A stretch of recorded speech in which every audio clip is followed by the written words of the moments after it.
from. I'm buying it from all over the world, but I still have a need for at least 100 million tons a year. Non-MGO soybeans. I've even learned about agriculture. Yeah, we are solutioning for building that capacity so that our smallholder farmers can actually produce those beans. It is an SMME conversation. Fast forward, 10 years from now, those same smallholder farmers will be playing in the big league. We've been made to believe we're playing in the big league in Alebatubayon. Look, you know what? Knowledge is power. Yeah? The more you learn, the more you understand what the export market wants, what quality, what this, what that, you start to believe, I can actually play in this space. Yeah? So I want to bring it back to our environment, this construction environment, an environment that I love so much. We've got the Africa Free Trade. We know Africa's deficit for housing alone, let's not even talk about anything else. Africa is sitting with a 51 million housing deficit as a continent. And we are part of the Africa Free Trade route. Yeah? So can you imagine if we use the domestic markets, human settlement is a domestic market, yeah?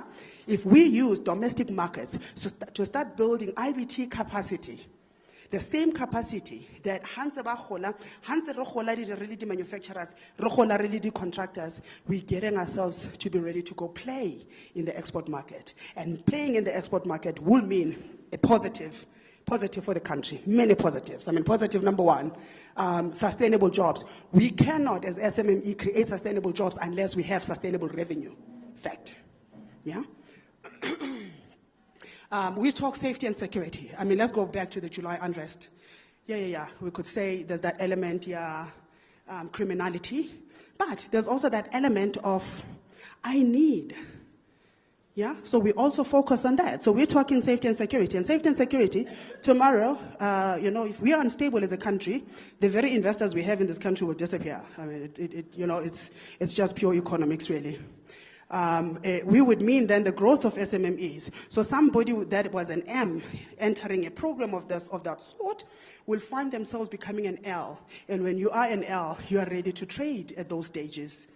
Yeah? We shouldn't shy away from being disruptors, MEC, that's the moral of the story. And this kind of approach, where we use domestic markets to build capacity so that capacity is ready to go trade in those global stages, would actually hit and I think that's the only way for us to do it. I thank you.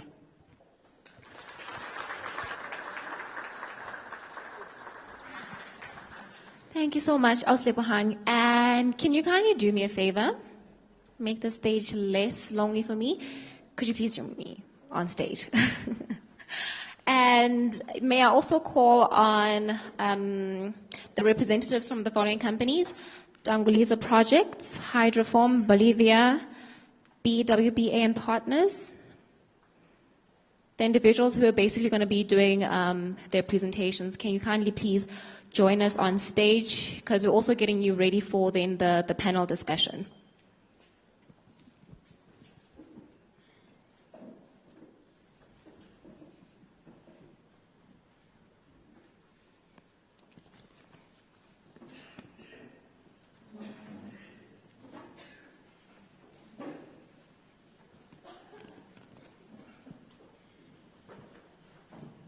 Thank you so much. And my colleagues back there, is our video ready?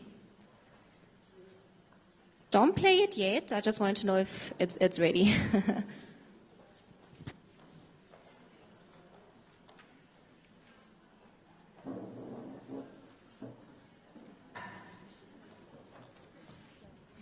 I'm reminded once again to please remind you that our hashtags for Facebook and Twitter especially.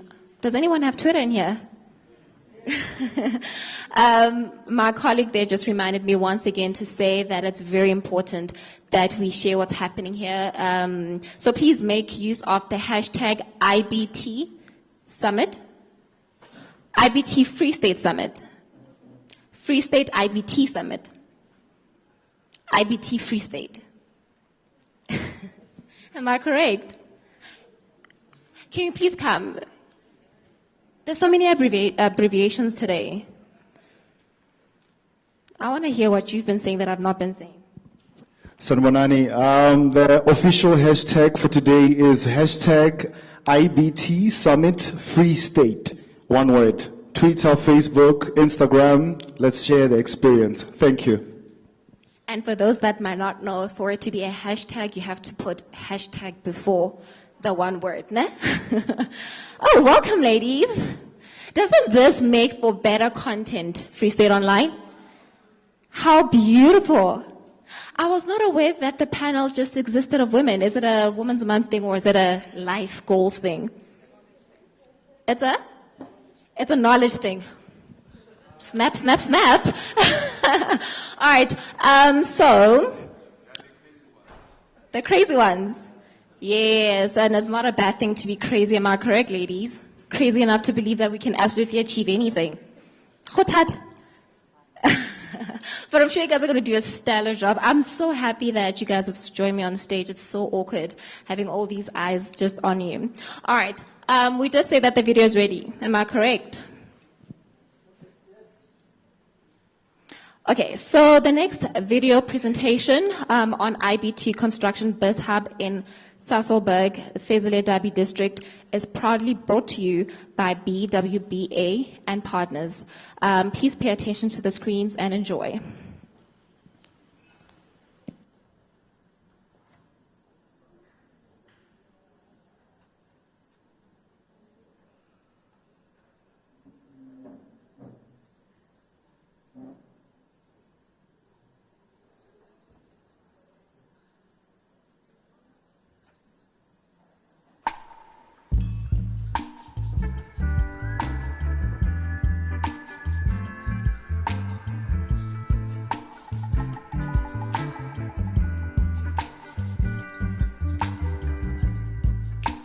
We are living in unprecedented times, where poverty and unemployment continues to challenge all of us. Where global warming and climate change are no longer foreign concepts, a reality of which has seen homes being washed away by disastrous floods and natural disasters. I just had a request here Informal asking that you settlements which are please homes play to millions the of South video from Africans scratch with the audio, subjected to because apparently increased there's some important wildfires, causing information that we significant missed at the very damages to the beginning. lives and livelihoods of So our from people. scratch with full audio, These please. Thank realities you. come on the back of an unequal economic participation landscape in an era where the fourth industrial revolution has fueled in the next wave of innovations in almost every sector of the economy, presenting an opportunity to address gender inequality in the construction industry and prepare women and youth construction entrepreneurs to service ever-increasing demands for homes and social infrastructures, and the construction labor market is an urgent need for skills of the future. In the dawn of the fourth industrial revolution, technology meets construction in a period where the conventional brick and mortar systems are not able to deliver at a speed that demand requires. In a period where access for participation of women and youth entrepreneurs in the construction material supply chain continues to be restricted by monopolies and imports from developed countries. In a period where, despite the recent spate of economic growth, the country and the African continent remains afflicted by entrenched poverty, alarming high and rising rates of inequalities and unemployment. The gap between the rich and the poor continues to grow, and where the need for greater economic integration is ever so urgent. Developed as an economic growth strategy through building capacity for transforming the construction industry and creating a pool of SMME suppliers and service providers to increase export market trading activities. The IBT Construction Biz Capacity Development Program is a brainchild of the Industrialization and Strategic Localization Working Group of the South African chapter of the BRICS Women's Business Alliance. The program has been designed and developed in partnership with AV South Africa, Sinjabu Construction and Technologies, MM Developments, My Arts International, and Africa Trade and Investment Council. What are we solutioning for? The IBT Construction Biz Hub and its training program has been designed to bridge the IBT construction value chain knowledge gap, thus presenting opportunities for growth and development of the construction SMME sector of the country. Knowledge is power. Power provides information. Information leads to education. Education breeds wisdom. Wisdom is liberation. Women and youth entrepreneurs are not liberated because of lack of knowledge, access to innovations and technologies, and inability to access market opportunities. The training program seeks to develop an army of technologically inclined and capable women and youth construction entrepreneurs to bridge market access challenges and constraints experienced. Thirdly, the training program seeks to develop an army of capable constructionpreneurs that will contribute to the country and the continent's growth aspirations. South Africa is part of a number of multilateral organizations with bilateral agreements signed with various countries. This capacity building approach seeks to place SMMEs, women and youth in particular, at the center of maximizing conversion of those bilateral agreements into commercially viable trading activities. And lastly, the program seeks to develop an army of capable IBTpreneurs whose construction operations are investable. We are seeking to move women and youth construction entrepreneurs from operating in the sector as subcontractors with no real growth prospects towards being capable of offering full turnkey solution from design to constructing houses and other building infrastructure that are ready for occupation. We are seeking to work with various stakeholders in not only accelerating delivery of climate-responsive and sustainable homes for the millions of poor South African families, but also ensuring that delivery of those homes presents growth opportunities and improves the lives and livelihoods of women and youth construction entrepreneurs. It is further about transforming the face of low-cost housing designs from a cheap box design to a smart homes design that restores the dignity and pride of the poorest population of our nation. From inhabitable shacks or informal settlements to an upgraded and dignified eco-homes. Where are the market opportunities? Many poor South Africans are without decent housing. The housing deficit for the poor is estimated at just over 2 million. At an average of 6 people per family, that leaves about 12 million people in dire need of climate-responsive and sustainable houses. Some of our poorest communities currently live in substandard dwellings in established townships, but many are in the 2,700 informal settlements across the country. These substandard and inhumane shacks are homes to millions of black South African families. Currently, the housing backlog in the African continent accounts for at least 51 million units, with large variation across countries. The continent's dependence on imported materials to service its demand for building infrastructure needs results in high construction costs and thus presenting an opportunity for developing, adapting African, homegrown, sustainable and cost-effective solutions. It is an economic development and growth strategy from a South African and African continents incorporated point of view. It is an approach that will by default drive gender equality and transformation of the construction industry across the value chain. It is about creating a pool of sustainable construction businesses that can create sustainable jobs in the midst of disruptions of climate changes and the fourth industrial revolutions. Presenting the all-new, innovative and groundbreaking construction training facility, the Ivt Construction Biz Hub, a mobile Ivt construction value chain training facility designed to offer women and youth construction entrepreneurs and built environment graduates both theoretical and practical knowledge on innovations and building technologies. From technical know-how to market quality and standards requirements to deepening understanding of constructionpreneurs and business development, and finally to exposing women and youth to business opportunities across the full spectrum of the Ivt construction value chain.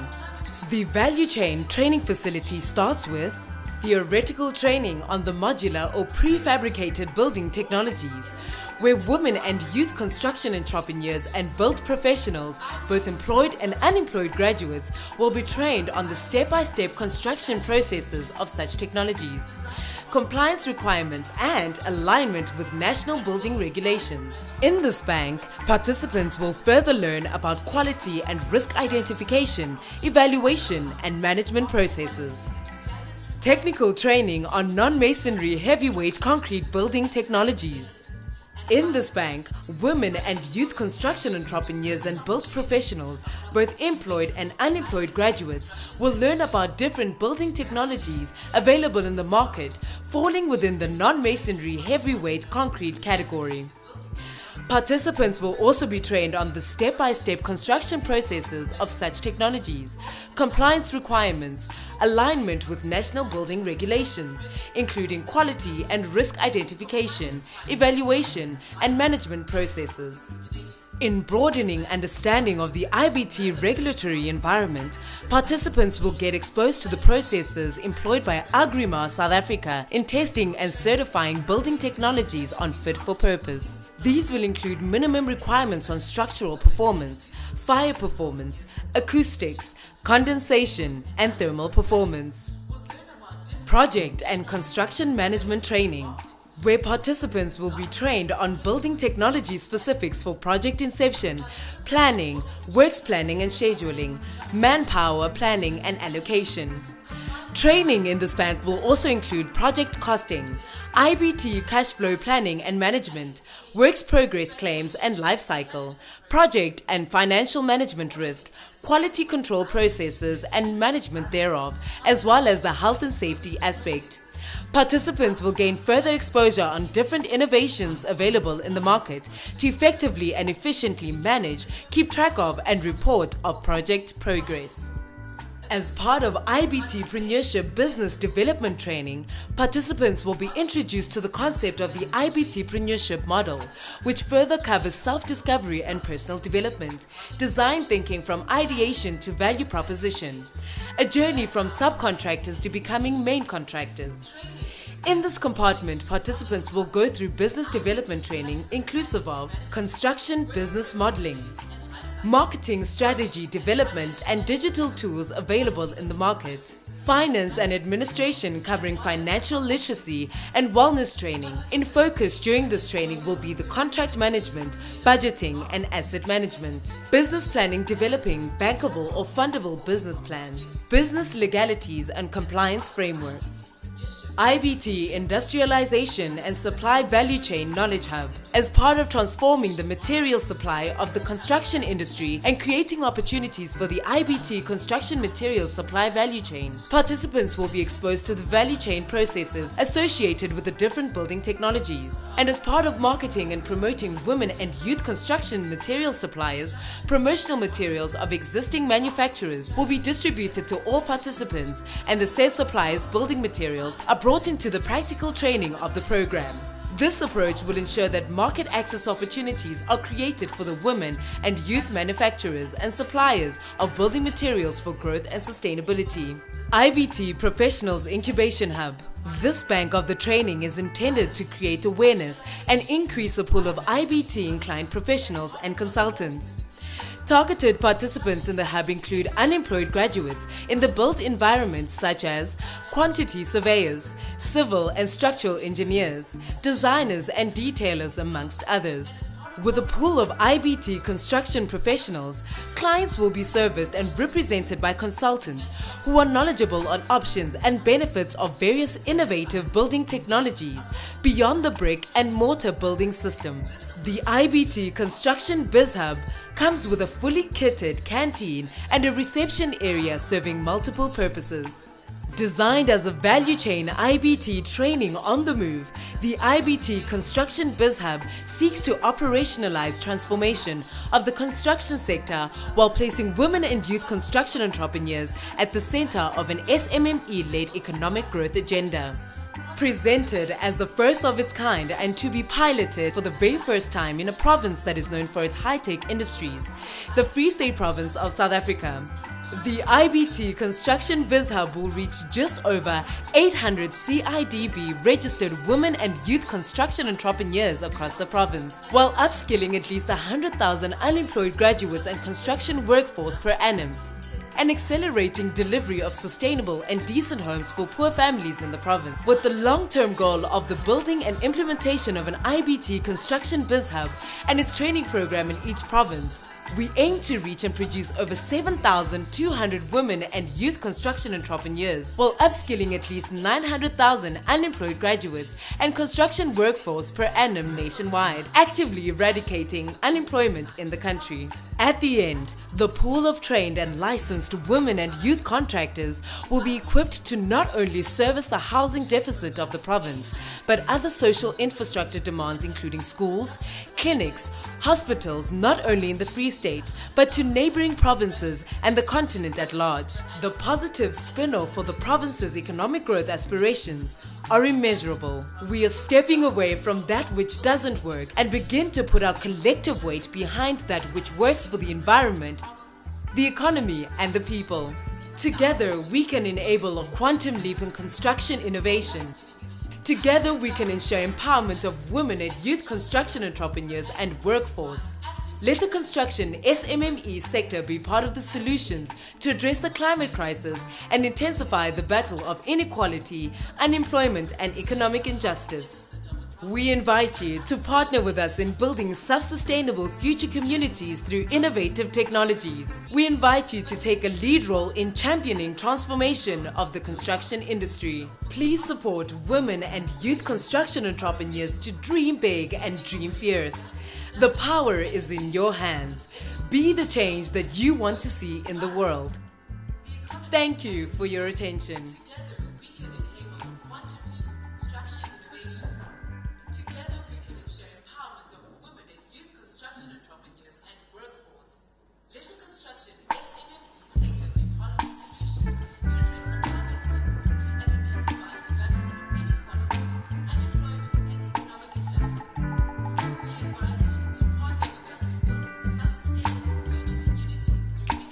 We are living in unprecedented times.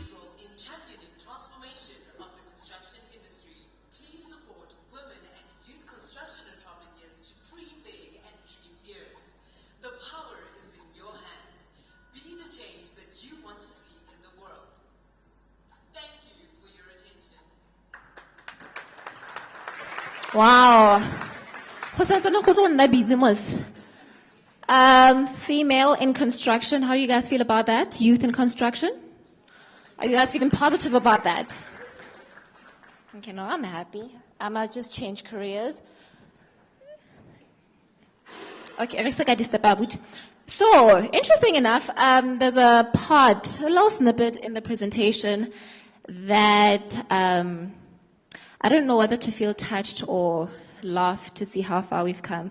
It had said, well, it defined RDP houses as box homes.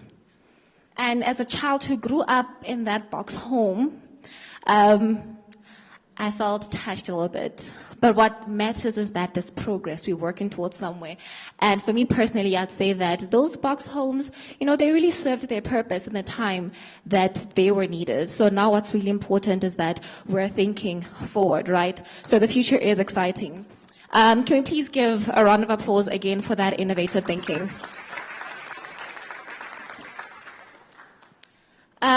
We're also going to have a Q&A session later on, not now, because we're still going to have, wait, I see are we going straight into the panel discussions?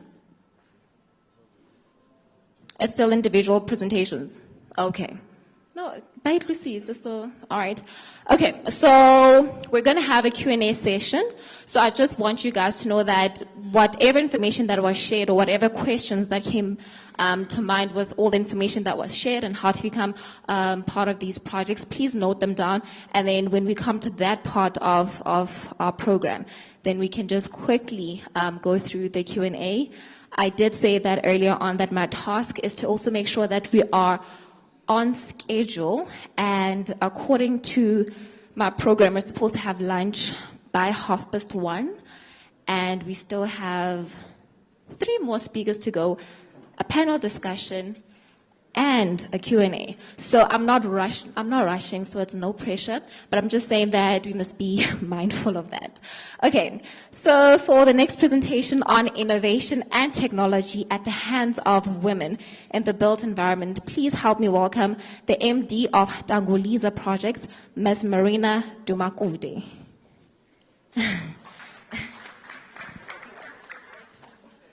We need the podium. And I would go carry it, but soft life has taught me that I sometimes need to. Soft life, yeah, no, naki thora softy. So the gentleman, are you sure? We don't mind moving mountains for you, ma'am. So we'll make sure that the gentleman will manage. All right, no, thank you, sir. It's okay, the lady will manage. Thank you. Bring it. It's fine. I can see. Maybe for the other ladies that are going to come, you know, let's just have it there.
Make sure I'm in line.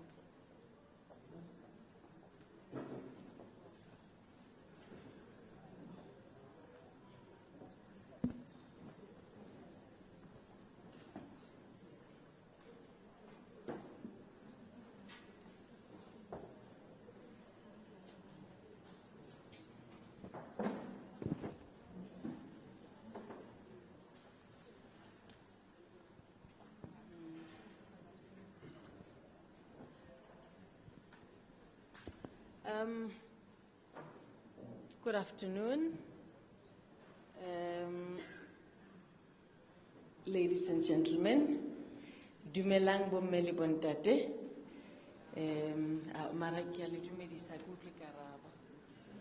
So that makes me wonder if I'm audible or not. Dumelang bommeli bontate.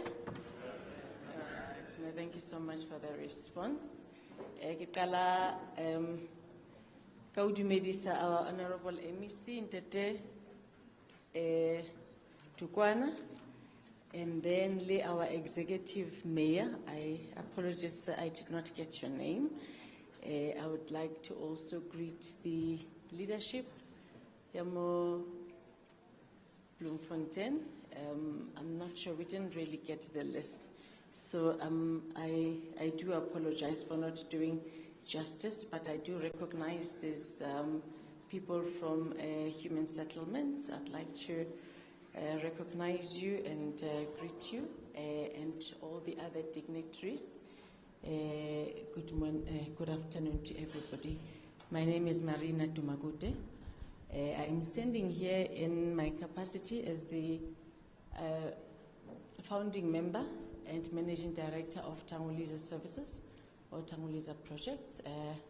We are women in construction. I'm also a chairperson of the industrialization and strategic localization of the BRICS Women Business Alliance. So I'm wearing that hat. I do have many other hats, and they will probably show up as I continue to speak. But but for now, let me halt my introduction there. So as I start, you can see there's our front page with regards to BRICS. So my topic talks to putting innovation and technology in the hands of women in the built environment. Putting innovation and technology in the hands of women in the built environment. And I suppose the question we would want to ask ourselves in the first place is, why would we even want to have a discussion whether women ought to be even having access to technology or not? But we find ourselves in an environment where there is an unequal access to jobs, to economic opportunities, and various things. As it has been indicated, South Africa is a very unequal country. So just to, I forgot.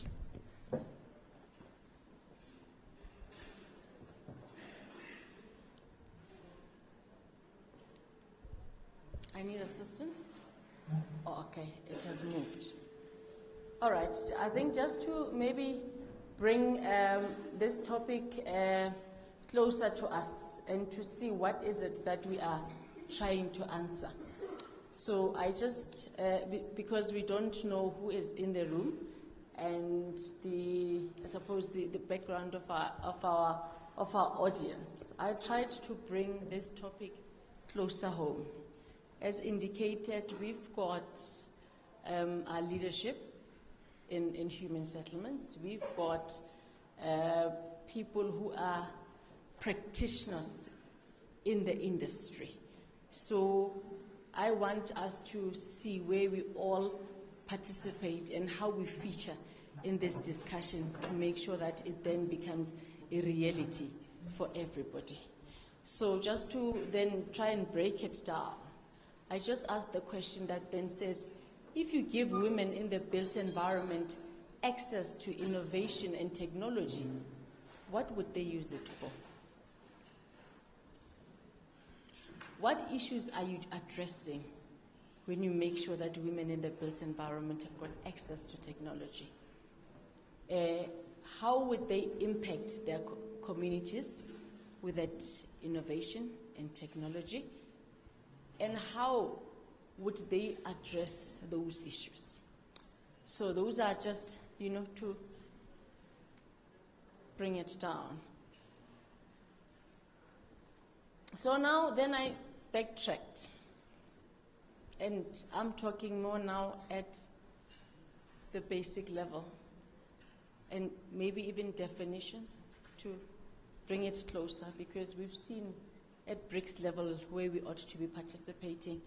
But generally, we then ask ourselves as women, okay, we can see all these goals, there's these multilateral things that are there, but where do we start? How do we form part of this process as women in the built environment? So firstly, what is the built environment? So the definition here says the built environment touches all aspects of our lives, encompassing the buildings we live in, the infrastructure that provides us with water, electricity, roads, bridges, transportation systems that we use to get from one place to another.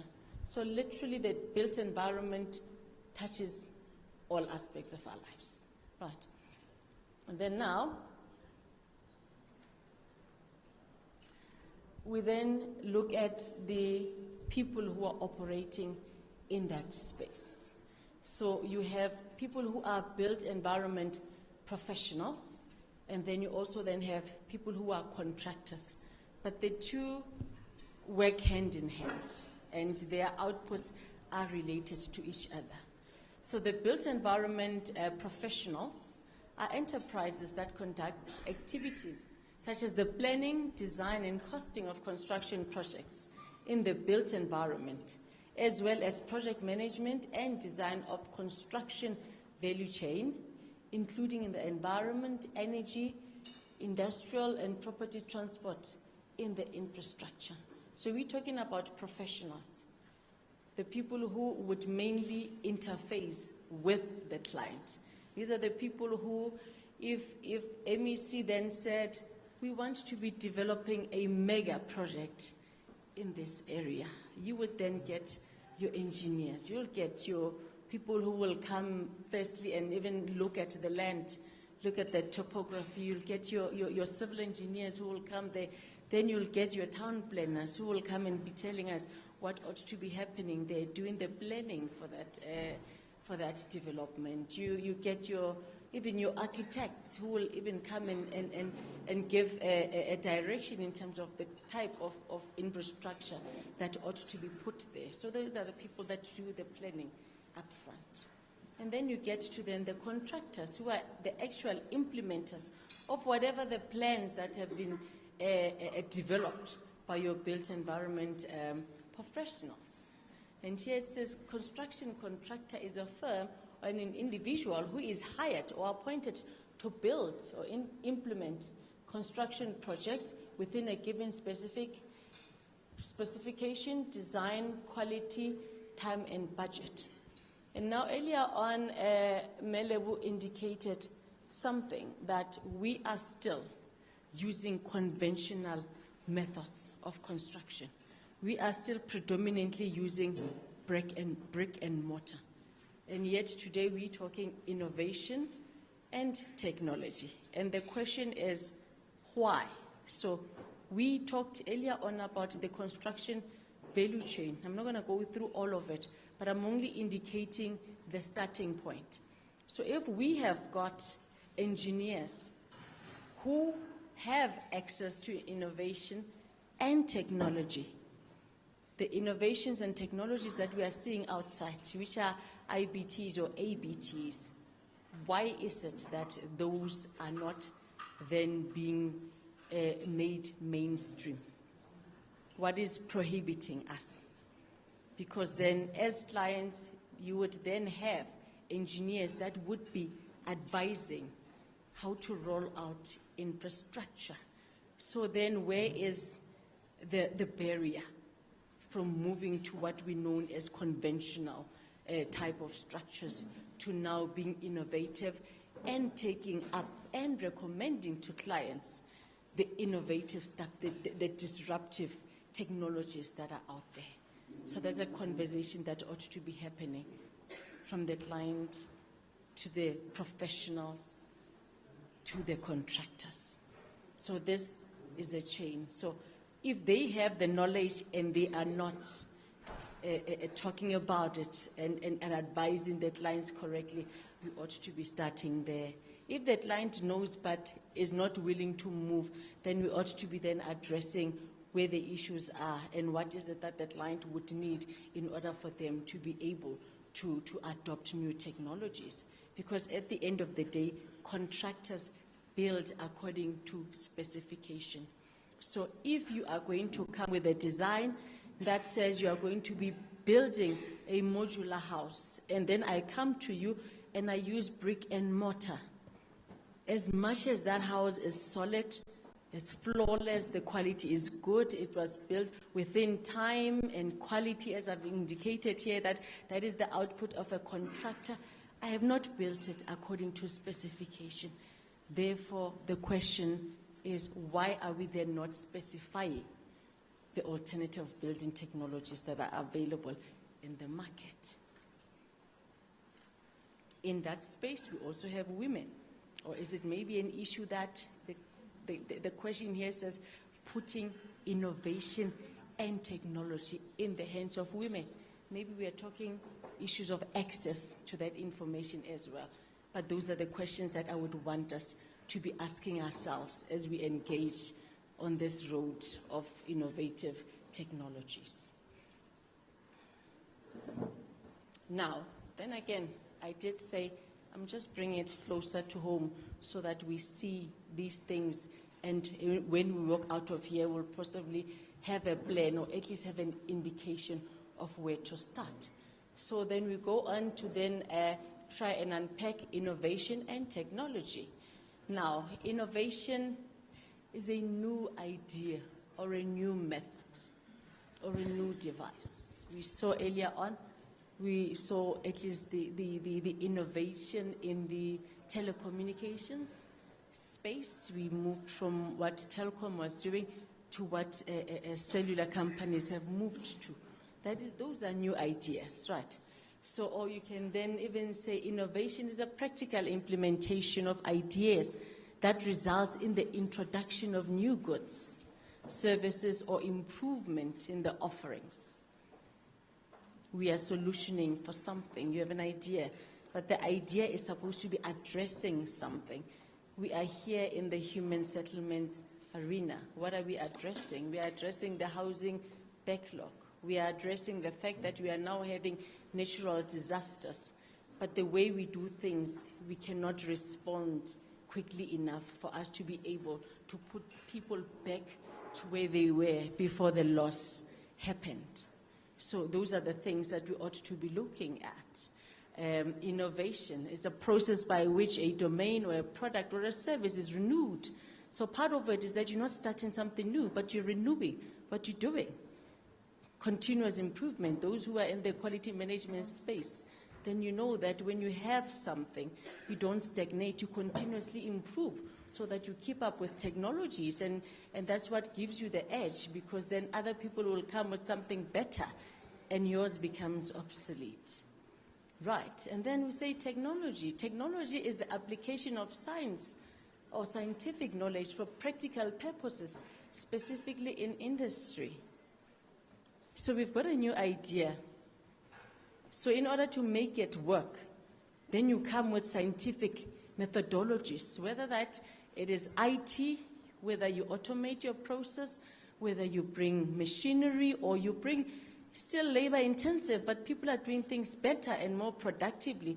But at the end of the day, there's a science to it, because you are applying a science to an innovation, to an idea, in order for you to have that improvement or that new output that you are looking at.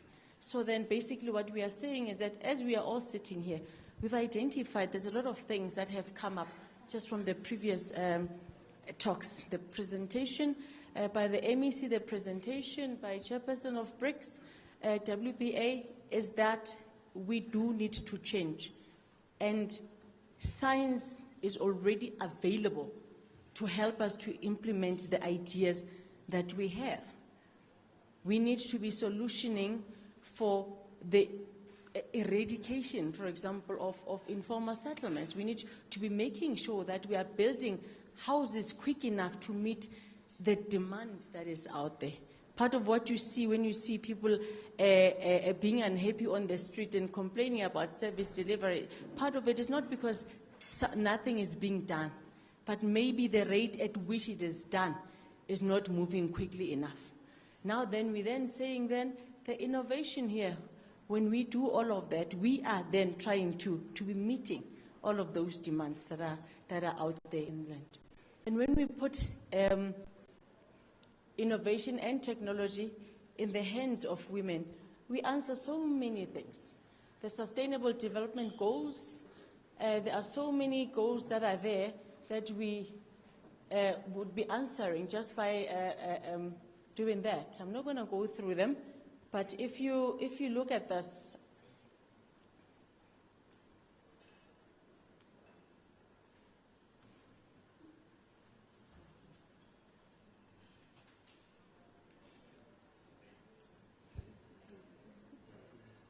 okay. So just looking at the Sustainable Development Goals, I'm not even going to go through all of them, but if you make innovation and technology accessible to women in the built environment, or women generally, you are addressing goal number 1, end poverty in all forms everywhere. Number 2, ensure inclusive and equitable quality education and promote lifelong learning and opportunities for all. They are all here. I'm not going to go through all of them. But all I'm saying is that when you address issues of women, access to innovation and technology, you are solving so many things.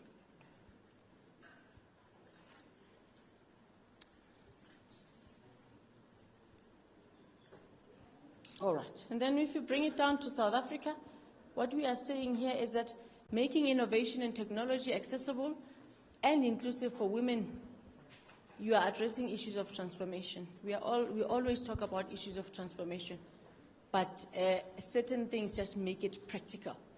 And we are also talking about empowerment of women. So we address the skills gap issue. You also make addressing the issues of localization. Communities are always complaining that every time things have to be done, people come from somewhere to come and operate in their space.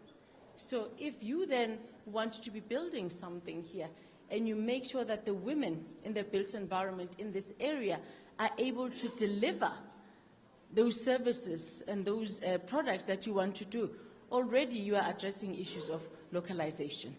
You address issues of GBV, which come out as a result of women not having employment and income. You address issues of community development by making sure that construction of other infrastructure, not just houses, because when we talk construction, let us not limit women in construction to the construction of RDP houses. There's malls to be built, there's warehouses to be built, all of those things. There's different technologies that are applied there. But because as women, we don't have access to those technologies and the knowledge how to implement those, we end up only focusing, and all of us are concentrated only in one area, and which is only on the top structures at the human settlements. But there's a whole lot more that can be done with technology. All right. So this is, Chairperson did talk about this. I'm going to just highlight that. These figures in 2017, this is showing you that construction and building is a 158 billion per annum industry, right? 158 billion. Now, from there, you look at the building and other forms of construction. And then we talk about materials. The value of materials is 95 billion, and labor is 63 billion. So earlier on, we talked, and you saw in the video was talking about training contractors in IBT, but also training them in the value chain. So what we are saying is that when we talk about the empowerment of women, now in construction would then say we have set aside 40% of our expenditure for women. Now, if you are women settlements, I'm just making an example, then you are then saying, this is the project that I've got, and the top structures is so many. And therefore, I'm ring-fencing so many houses for women. You give us those houses, and we build them. But most of us, as it has been indicated, we are not manufacturers or suppliers of building materials. So what then happens is that already you've set aside 40%. It's estimated that your materials are around, let's say, 70%, depending on how you manage your project, but 70%. And then 30% goes towards then you as the contractor. So from that 40%, we are then all concentrated on the 30%. And nobody is really monitoring what is happening to the 70%. And we are happy not even knowing what is happening. Now, when we talk sustainable human settlements, I always ask my question, if you're going to be having a development that has got 10,000 units, and who is then supplying all the materials? Who's supplying the bricks? Who's supplying the windows? Who's supplying the doors? Who's supplying the steel? Everything else. How many women are involved in those spaces? And how many of us are even interested in getting into those? Because part of what also creates poverty is that you find settlements that are there, but they're so far removed even from industry that you find now you've got people who are living there, but they are unemployed. Now you create other social ills.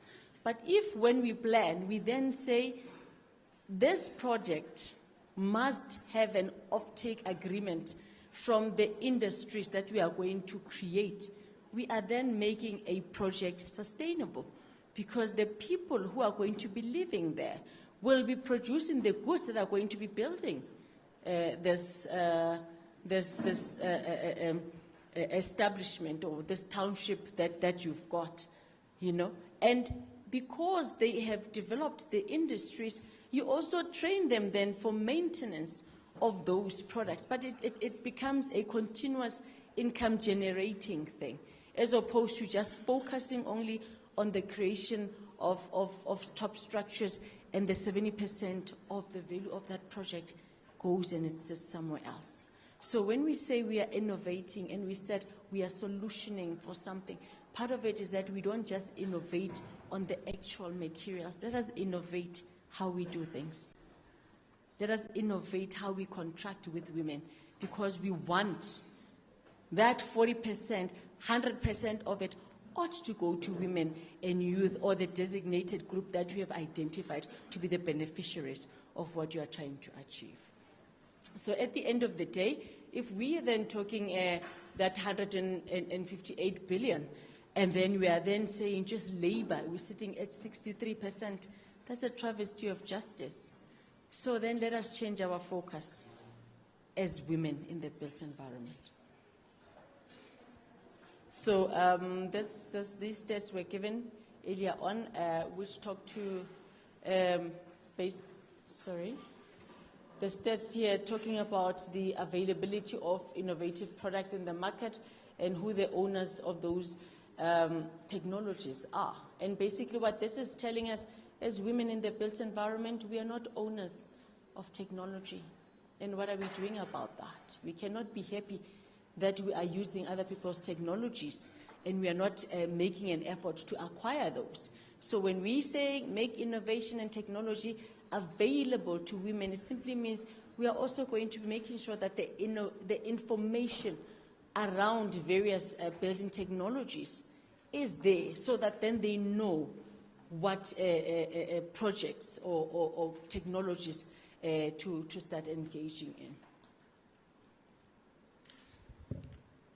So we've answered that. What is the participation of women and youth in the construction value chain? Now, here I will not talk much because you watched the video. So the video did talk to us about the Ivt construction biz. So the video that you saw earlier on is now taking us to the how. We know that we do not have enough innovation and technology in our hands. So how are we going to make sure that we have access to that technology? Part of it starts with knowledge and training. So the video, I do not want to repeat it because we are running out of time, but the video did indicate that basically the idea is to then have a construction biz, which is going to be bridging the gap between Ivt construction and the value chain gap. So this is focusing mainly at women and youth and professionals in the built environment. And part of it, and why we make sure that everybody is part of that, because then they also get to know what technologies are there, so that as they advise clients, as they design, then they design for the new innovations. So they do not, because you cannot design something and get a different product. Therefore, for us to be able to see the growth and the expansion of Ivt technologies, then we ought to be seeing it starting from the very people who are then designing the processes. Therefore, as we talk in the Ivt construction, we are going to make sure that our professionals are there as well as our contractors. And part of it will then be to then also introduce our trainees to all the technologies that are available, and to introduce them to the manufacturing value chains that are involved in this. Because you can literally choose to just become a contractor and just build. And by the way, when you build using ABTs, it means your productivity rate is high. So there's nothing wrong with choosing to be a contractor. But others will choose to then be suppliers of materials to you. So this slide just shows you the value chain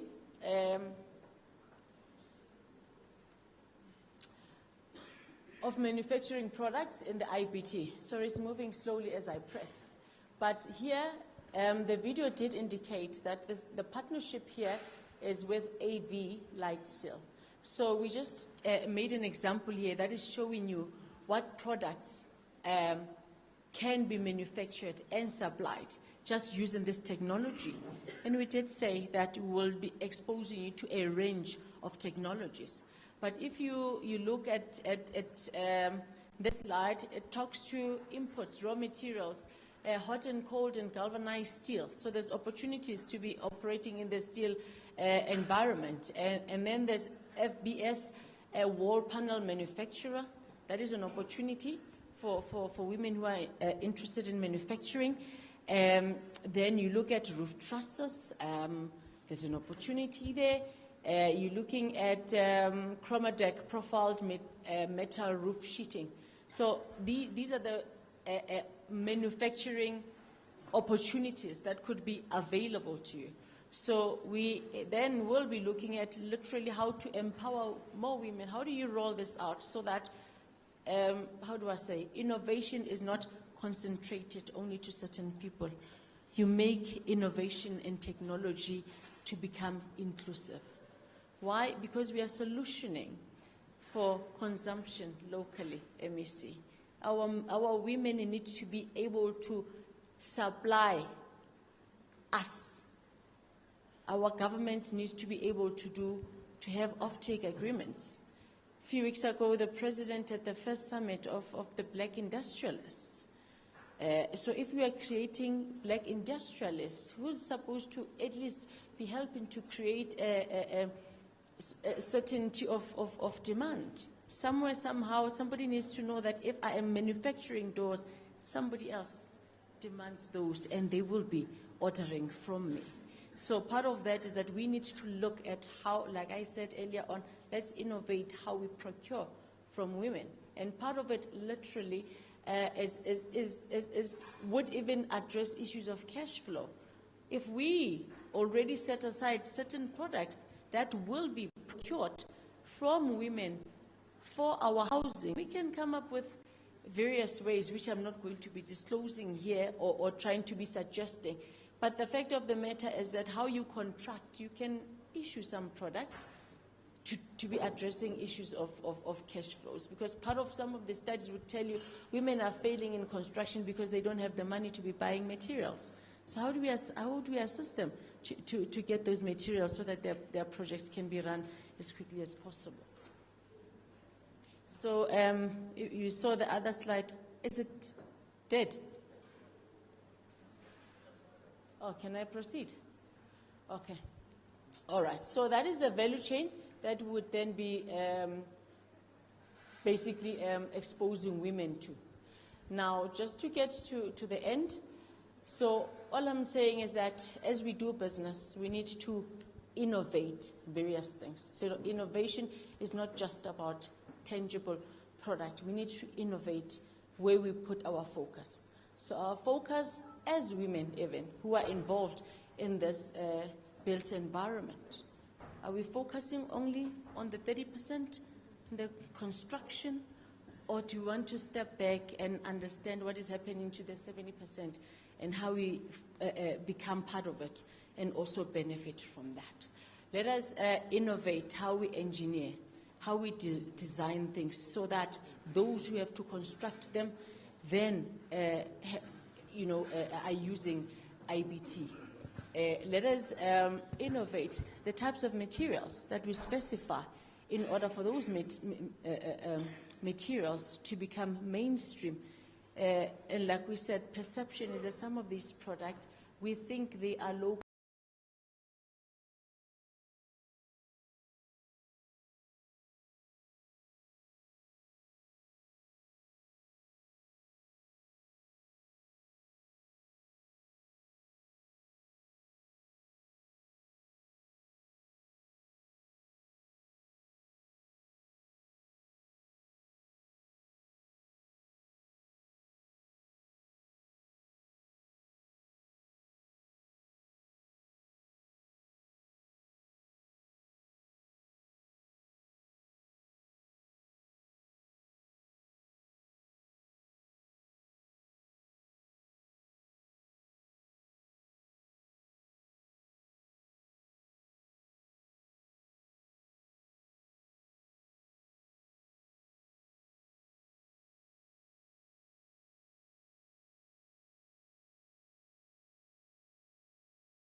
pleasure. It's a real pleasure to be here, and I very much congratulate you for, making these efforts in order to.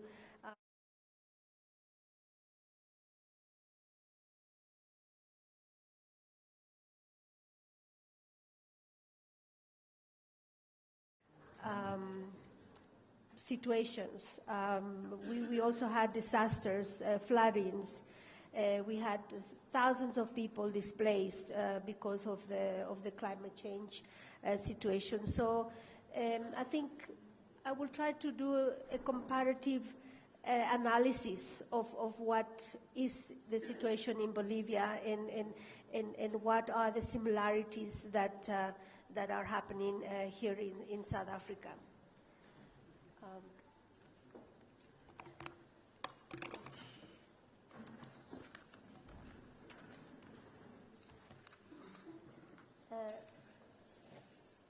Most likely you'll be able to also. Most likely you'll be able to read, quicker from my slides in order to make the presentation a little bit, faster. Thank you. Hello, hello, hello. Can you hear me? Hello, hello. Can you hear me? Yes. Okay. Here on this slide, which you can perhaps maybe don't see this, left-hand side, but here we would like to start with a concept, a very important concept which has been implemented in Bolivia. The concept of dignified life for people encompasses aspects that have to do with the culture, food safety, affection to family, citizen participation, etc. But fundamentally, the dignity of a person is based on adequate housing that meets the demands of life in the society. Therefore, the state, through to government agencies, must guarantee access to decent housing to all sections of the population, especially the most vulnerable. In the 21st century, although the social housing program of the plurinational state of Bolivia continues to be implemented in order to solve the housing deficit, it still failed to cover the demand.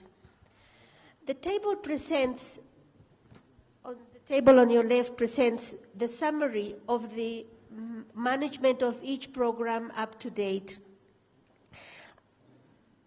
Unfortunately, you really can't see all the dates on the side, but these are the four main programs that have happened in Bolivia, in the lapse of about more than 100 years, basically.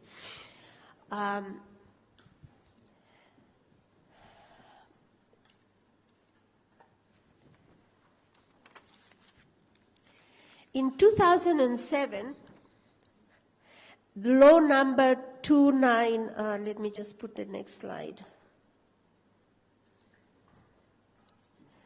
Can you read there? Okay, in 2007, law number 29272 approved the National Development Plan, which is called Bolivia, Dignified, Sovereign, Productive, and Democratic to Live Well. This is basically a concept that the present government has introduced into the law. So it's not only about having a matchbox or having what we call in the Western world as adequate housing, but it's basically a little bit more complex than that, and that is the concept of live well, which indicates that the state at all levels of government will promote social housing through adequate financing systems based on the principles of solidarity and equity. These plans will preferably be allocated to low-income families, to disadvantaged and vulnerable groups in the rural areas. So basically, this is a system, it's not really completely free housing for all. But through the mechanisms of the financial system, the people have access to the resources in order to own those properties. Regarding to the live well concept proclaimed by the current government, the term refers to a way of life based on principles of reciprocity, complementarity, and balance, which is built from a plural economy. The plurinational state of Bolivia is a society without social classes, solidarity, and citizen participation, which is the result of a historical process of social progress.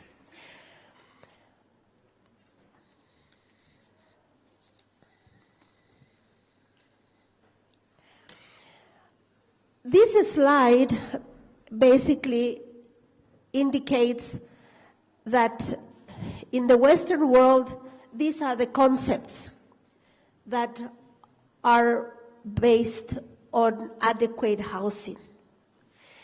And these are the other, on your right-hand side, are the concepts that Bolivia considers as what is to live well. So, for example, on adequate housing, you'll have legal security of property against eviction, harassment, and other threats. In Bolivia, we'll say it's a way of life based on principles of reciprocity, complementarity, and balance. What does that basically mean? Is that you balance your life in the society. You are an active citizen in your society, politically. You've got a voice in your community.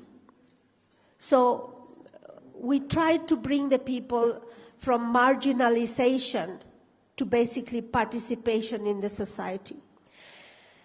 Then you obviously have make sure that the full satisfaction of all the material needs are there, electricity, water, sanitation, etc.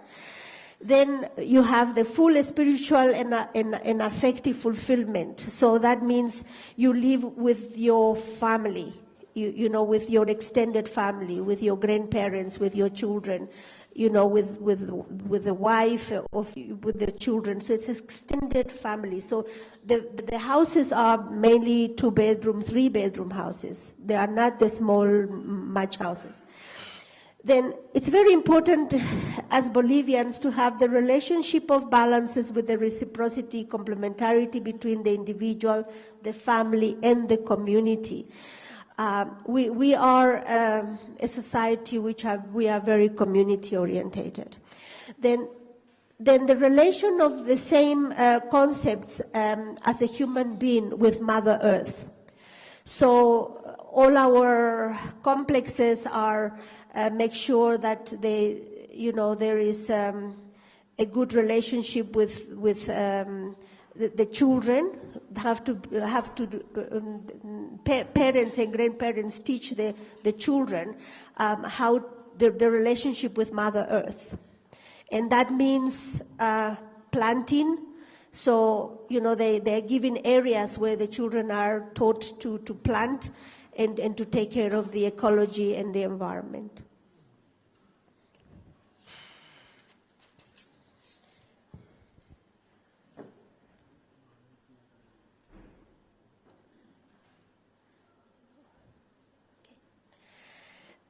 The goal is to verify whether the new social housing projects built by the plurinational state of Bolivia, in addition to satisfying the user needs, respond to the cultural and environmental context for the live well in the various cities of Bolivia, which have different characteristics and cultural diversity. So once we understood what is the concept of live well in a balanced society, the government in Bolivia, they have introduced now for many decades a system whereby houses are provided not only to the poorest of the poor, but to the growing middle class. At the moment, Bolivia's population that owns a house goes to about 64% of the population own their own house. And that is a tremendous success, because this financial instrument which the government has put in place, it actually works very well, because since we had the agrarian reform in Bolivia, most of the Bolivian poorest families that lived in the agricultural area already own a piece of land. But because they did not really have enough resources, they couldn't really build on that. So with finance from the government at very, very low interest rates, they are able to buy materials and build a house in the piece of land. Some of them have already a small house, but the family got extended, so they need to perhaps extend their homes. And so credit is also given for that. So I think it's one of those credit, we call it credit, but in South Africa we call it loans, which are not necessarily mortgage. Some of them are, and some others are not.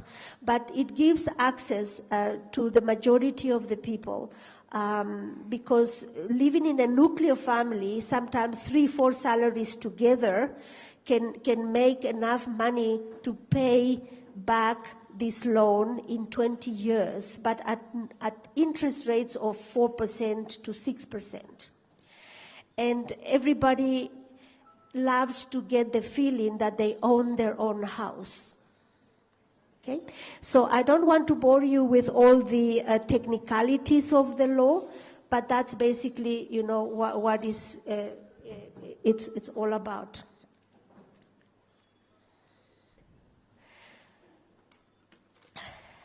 So, for example, this financial instrument can be for the acquisition of the land for the construction of a house.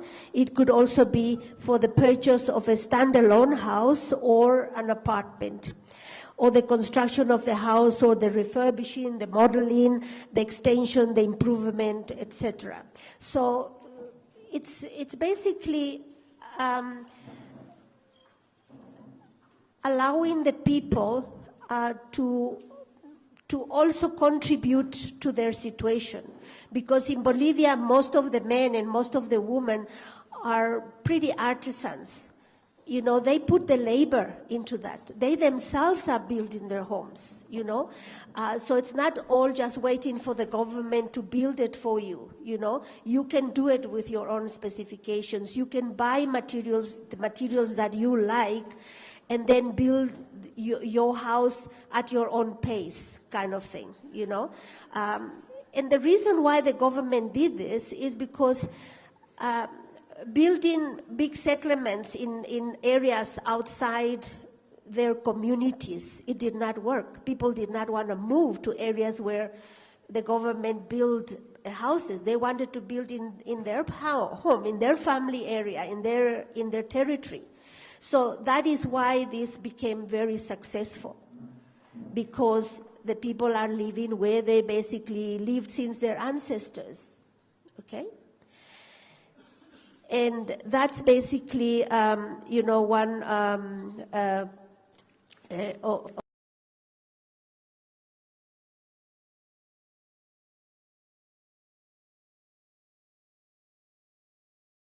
which unfortunately we can't really see because we don't have Wi-Fi. But I am glad to share this presentation with you. You could also have different videos to see the quality of these houses are basically state of the art. First of all, because Bolivia, we are very fortunate that have gas, liquid gas. And so all the homes are supplied with gas and obviously electricity and so forth. And some of the buildings are absolutely marvelous. They really are beautiful. So those are all links that are on YouTube. But nevertheless, we want to be realistic. The conclusion is basically that according to the government, the famous 10 years, according to the government, the housing deficit is about 250,000 houses across the country.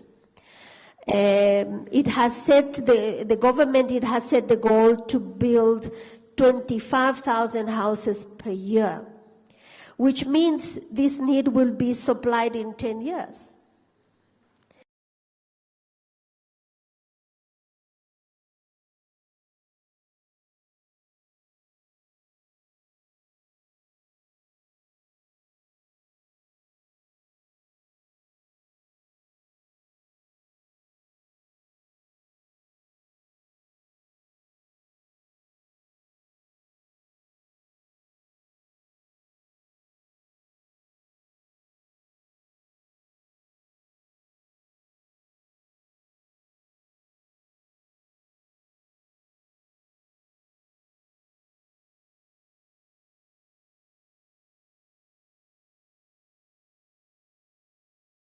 Get washed away. Now, this is the kind of housing that we get in the cities, because as you know, in the cities we don't have so much land, and so they are building high-rise buildings. And in these buildings, there is a requisite in order to live there is for the old age people, for the previous, very disadvantaged single mothers, single fathers, and parents that might have disabled children. So those are the requisites for the people to have an apartment here. And one of the most famous architects and painters of Bolivia decided to contribute and paint those murals in the buildings, and now it has become a tourist destination. Tourists go there to take pictures. You can see.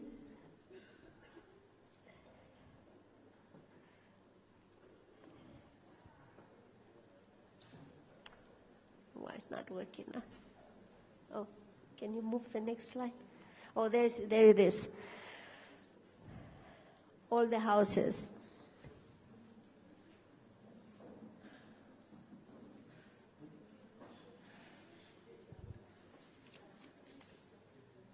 Right.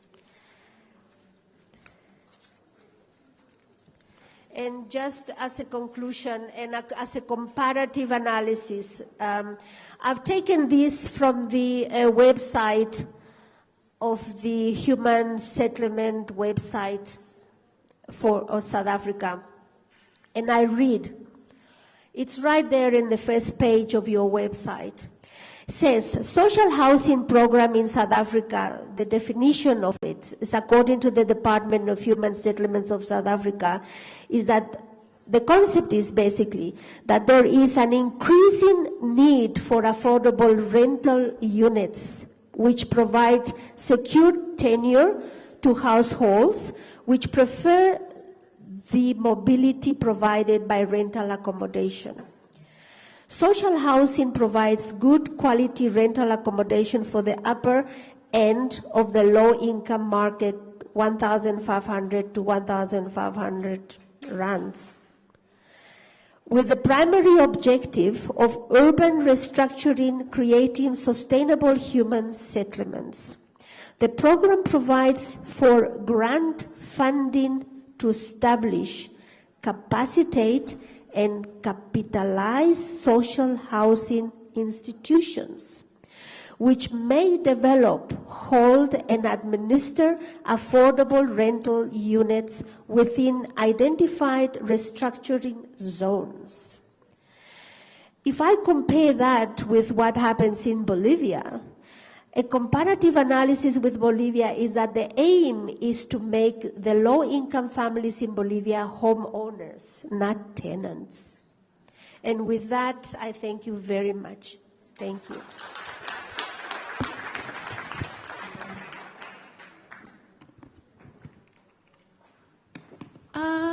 Ms. Suzanne, I have a question. I have a feeling that I'm saying your name wrong. How do you pronounce your name? Caputi. Ms. Caputi. All right, thank you so much. And did you travel to come here, or are you based in South Africa? I'm based in Johannesburg. Yeah, so I did travel. I left 4 o'clock. We left 4 o'clock in this morning. Yes. Thank you so much for your dedication. Yes, and then just 1 more 2 minutes. Dennis has asked me to introduce also another concept that Bolivia has very successfully done for the public transport, and that is connecting these kind of villages and high-rise buildings in the cities. We use the cable cart, and this has become one of the most successful public transports in Bolivia. And I would like to contact the authorities and perhaps present in another occasion this successful project that we have in Bolivia. At the moment, we've got 6 lines, which are 6 routes that cross over the city as public transport, and they are all electrical cars, so they are very ecological.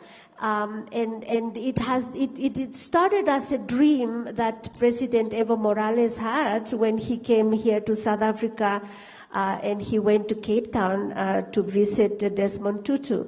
And he asked me, he said, Susan, can you put a proposal for us?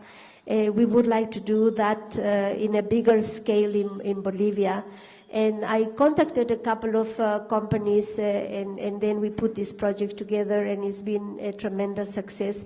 And I would be delighted to replicate that project in any of the provinces in South Africa. It's absolutely marvelous. And it also has become a tourist attraction. Yeah, thank you. Thank you so much. Okay, so as the day goes, there are some many changes, but I'm excited for this announcement I'm about to make. I think being a program director, I've always wanted to make this announcement. So there is a Toyota H2800 FS that is blocking. Someone who would like to, this is exciting, right? Toyota HTZ 800 FS. If that is your car, please kindly move it so we can make way for a driver who wants to maybe come in or go out, I'm not sure. And Ausi Mpo, I'm sorry, I'm going to have to push so much pressure on you regarding time. It's not a lot of pressure. I mean, we're all just putting our faith in you that, you'll keep in mind that we're pressed for time and, but do whatever it is that you need to do, but just bear the timing. And unfortunately, I also have to be the bearer of bad but great news. After Elsim Paul's presentation, we will not have the Q&A immediately after. So, ladies, you will, after her presentation, you will just excuse us for now, and then we'll welcome another speaker, because unfortunately they have to go, so we have to make time for them. So after Osimpo, it'll be another speaker, and then we have lunch. Okay, thank you. Dumela, Sanbonani, good afternoon, Ndimacheroni. Anyone not covered? Nobody, okay. And a very special greeting to all the ladies during Women's Month.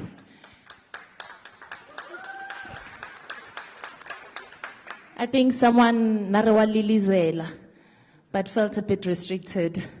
I also want to observe protocol like everybody else. My name is Mpongo Beni, and I'll be just covering the theme of if it has to be sustainable, it also has to be realistic. And before I carry on, I really want to honor the MEC. I am truly humbled to be asked to speak, but I'm also humbled by what he said when he spoke about disruptors. And I'm truly, truly moved by that.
I'll make an example in Tanzania. We've got a lot of projects in Tanzania, but unfortunately, Tanzania does experience a lot of earthquakes. So we've had to have a lot earthquake testing for our technology.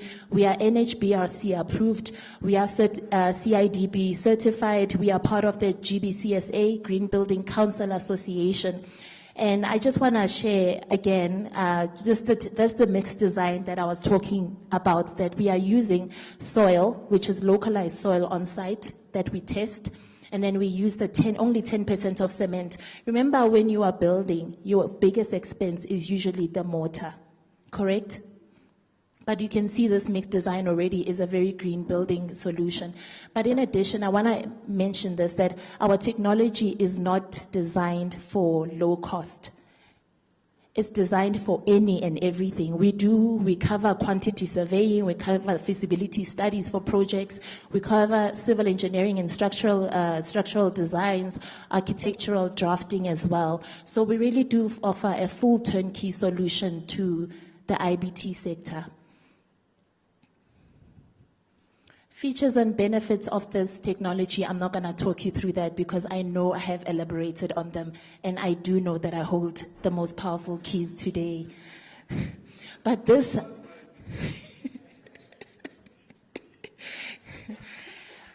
I do have to cover. This I truly have to cover.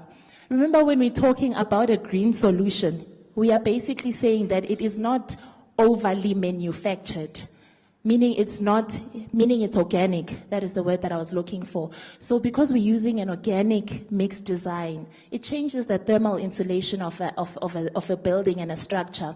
Remember, when you build anything, the moment you have not put in your ceiling, you experience temperature that is as good as the one that is external, correct? But because with our technology, it has thermal insulation, meaning that in your winter, it repels the cold, and in your summer, it repels the heat. I know that a lot of people will think that I'm really being big about a technology that has been tried and tested, that has not been tested. But anybody who's in Joburg, or when you drive to Joburg for business, please come visit me in our offices, because we've renovated our offices to make use of this technology, and it is exceptional, the thermal properties of it, especially during the changing seasons. So also very ideal for when we do our high-rise buildings, because, for instance, sometimes we often do universities, and we really do not want to have a university that is a high-rise building that has air conditioning, etc. This has really been beneficial, that our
I just want to quickly move to the next slide and close.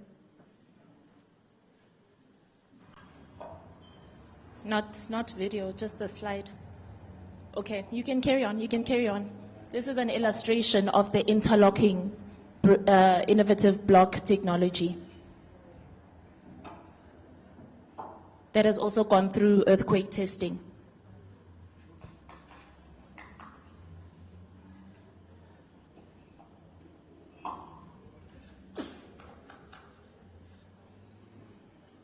Thank you. If you could quickly go back to the presentation, please.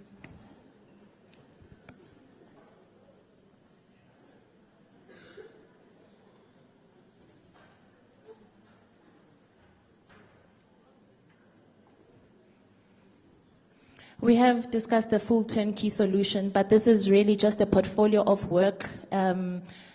The fire station in Lagos in Nigeria that we built, a hospital in Cote d'Ivoire. This is another building. The very first project is in Tanzania. The one on my right, which means your left, would be a Redway Green project that we did in Grahamstown. We also do training, technical training.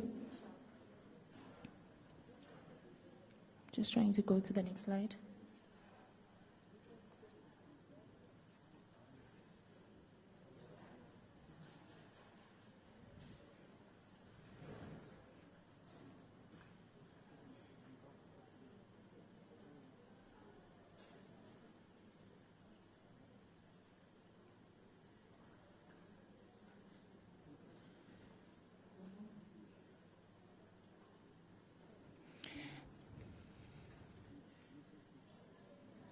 Just in closing, and I'm sorry for that, I don't think I'm able to operate this any longer, but we have been changing the lives of many, many people across the world.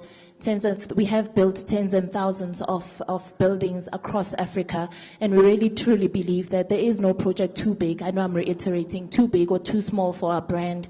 But beyond that, we believe that if it has to be sustainable, it also has to be realistic. Thank you so much for your time.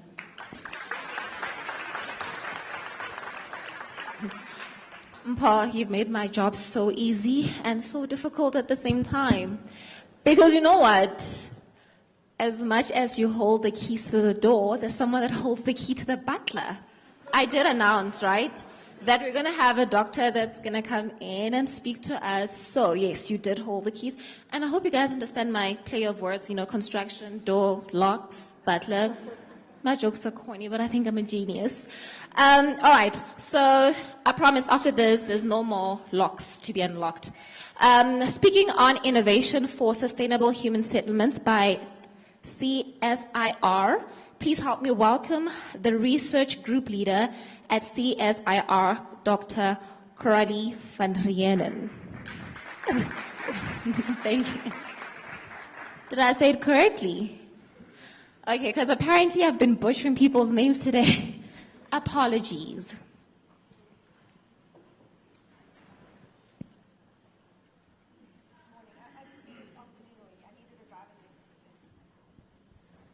You hear me? Am I fine with this one? Yeah. Okay. Afternoon. I'm Coralie van Rienen from the CSR Infrastructure Innovation Research Group. And as the name suggests, we are all about infrastructure and innovation. Just struggling a little bit here with the technology. This one's fine. Is this one on? Yes. If I don't move, is this fine? Okay, I'm fine. I need my notes. I'm not going to move around. Sure, after this morning's talks, I almost have nothing left to say. Almost every speaker has taken words off my page and dealt with issues that I wanted to discuss. But that's great. I look forward to this discussion, and I think after lunch we'll have even more discussion, so that's awesome. We've developed, along with DSI, and I'm glad to see that DSI is also represented here today, the Science, Technology and Innovation for Sustainable Human Settlements Roadmap, or less of a mouthful, STI for SHS Roadmap. So in 2018, the DSI engaged the CSR in pursuit of the goals of the STI white paper to develop a roadmap for how to implement science, technology and innovation for sustainable human settlements. Why a roadmap? Well, a roadmap gets you from A to B. So essentially this is a strategic plan, a high-level framework of how to get from where we are at the moment in human settlements to where we want to be. Where we are at the moment, lack of housing,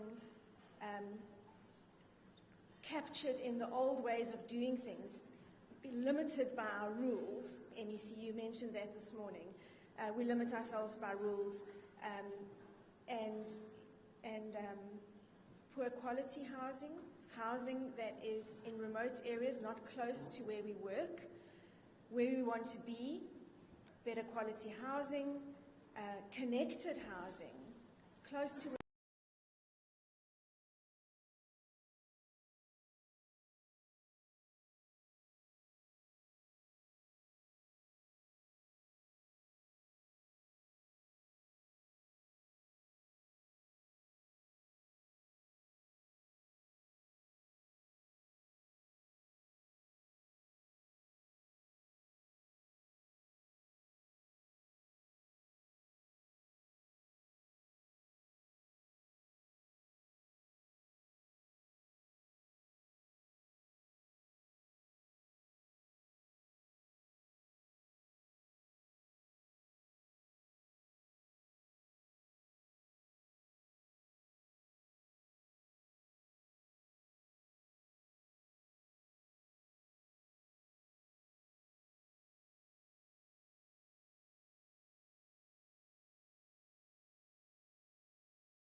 We have an annual technology showcase. We had one in 2019 for the first time, and it was very successful and very nice to have innovators and technology suppliers and funders and users, specifiers, architects, Department of Human Settlements and so on, to come and see what is on the table. Let's talk to each other.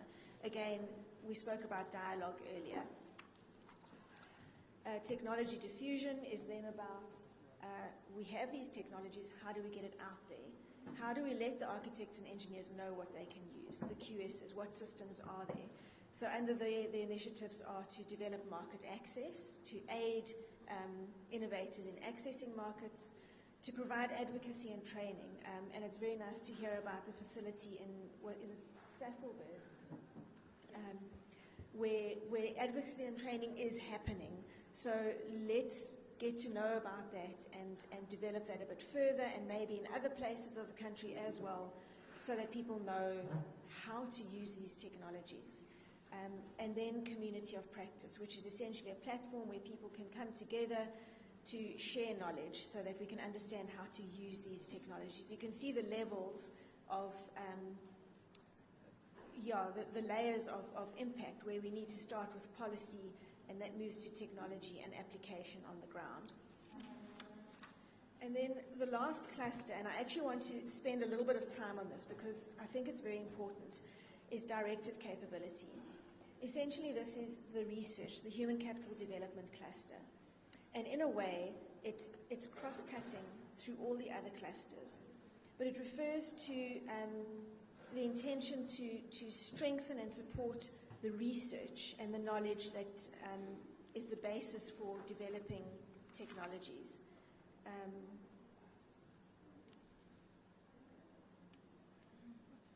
think I've duplicated my slides here. There we go. So in each of these clusters, there are questions, there are problems, there are barriers, and we've spoken about them a little bit already this morning. So if we can identify those barriers, then we can send them to the directed capability cluster to work out a solution through research. So that's what this is really all about. The purpose is to structure, coordinate, and orientate research activities so that we can know where we need to go. Knowledge is power. That's also been mentioned this morning, and I love that mantra.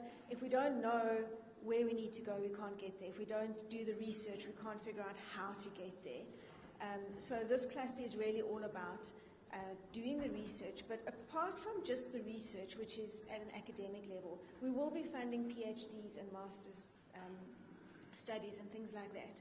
But part of the capability development is also at TVET college level, developing vocational skills and understanding. So that also fits into this category.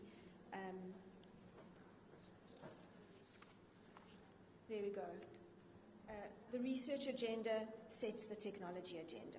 So as part of the roadmap development process, the CSIR did develop a research agenda. The objectives are to articulate, signal, guide, inform, influence, facilitate, prepare, and discover. So articulate the common research interests. We need to get a common understanding of what we need to research. Signal areas of investment. So now we've researched a certain topic. We can now, from that research, be informed of where we need to invest and how we need to invest. Guide investment and resource allocation. The research agenda aims to influence academic research activities in South Africa as well as abroad, and to facilitate research partnerships and collaboration with the private sector. Then we've also spoken about this, prepare young people to succeed in the innovation economy. I actually lecture in architecture, and I'm still lecturing the stuff that I was taught 20 years ago. There's a problem there, isn't there? The innovation isn't, we're using computers, because I was still using a drawing board, so yay, there's been progress, but the innovative thinking, we need to bring that in at the lower levels, even at school level. We need to train people to think differently. We need to be innovating and disrupting. Within the research agenda, there are these 8 key themes. I could talk about this all day, but I'm going to run through them very quickly because of lunch. Environmental sustainability, I think that's self-explanatory.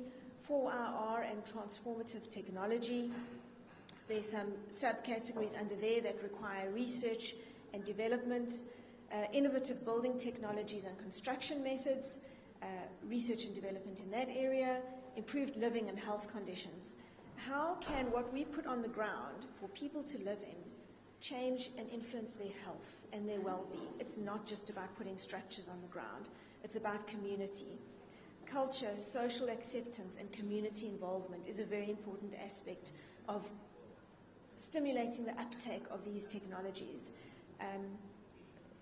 That makes me think of how many of us can build our own houses, because all of us can go to Builders Warehouse and buy bricks and ready-mix mortar, and even if you've never done it before, you know what a wall looks like, and you can build a wall.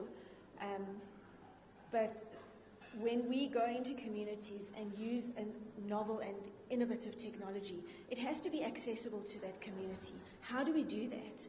If I come in with a 3D printer that is a big machine and it prints a house and it goes, it leaves me in the community with nothing except a house. It doesn't give me skills.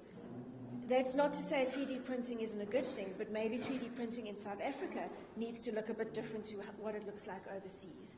We need to research and understand those things so that, the last point, we can prepare the next generation of researchers, entrepreneurs, and innovators. Okay, this is my last slide. As I said, I can talk a lot. But our first step towards doing this research, developing the culture of innovation, getting innovations and technologies on the ground and knowing about them, is to have the dialogue. And so we've developed this LinkedIn group as a community of practice. If you scan that QR code, you'll be able to access it, and please join it. It's very new. You'll see there are only like 2 members. Don't be put off by that. It's because it was created yesterday.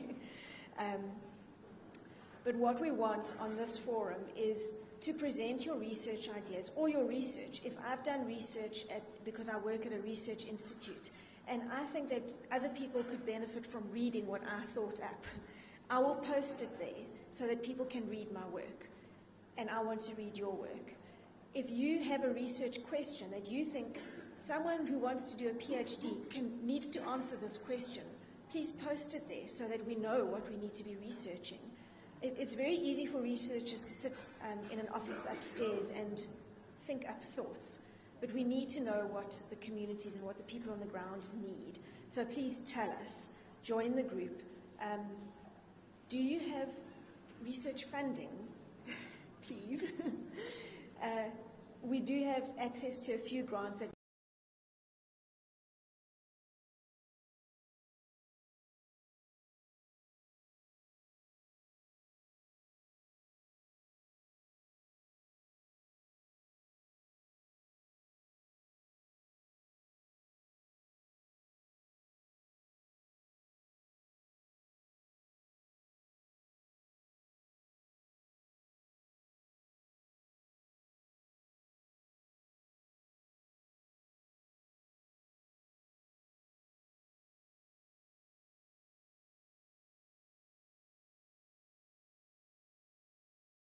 build a house.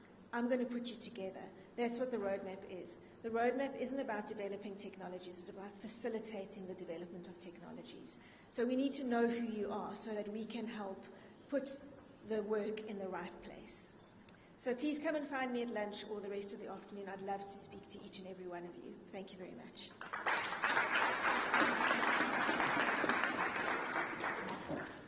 Thank you so much, Doctor.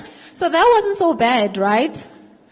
While everyone is looking forward to having their lunch, I can't wait to take off my shoes. So just a quick lunch announcement. We're going to have to ask the MEC, the mayors, HODs, chief directors, panelists, and speakers their serving point. They'll be ushered by that dapper gentleman there. Please raise your hand so that they see you. He'll usher you to your serving points, and then Our delegates, contractors, and all guests, your serving points will be right here, on the right and on the left. There are 2 serving stations. And before all of that, though, we have to release the mayor and everyone else that will be ushered by Terrans. So please let us all remain seated, just for order. But you ladies can also go. I don't know how to say go. It sounds rude, like, but you can leave the stage. Get up and go. All right. Thank you so much. Eh? First, at least to acknowledge them properly. I'm gonna tell them.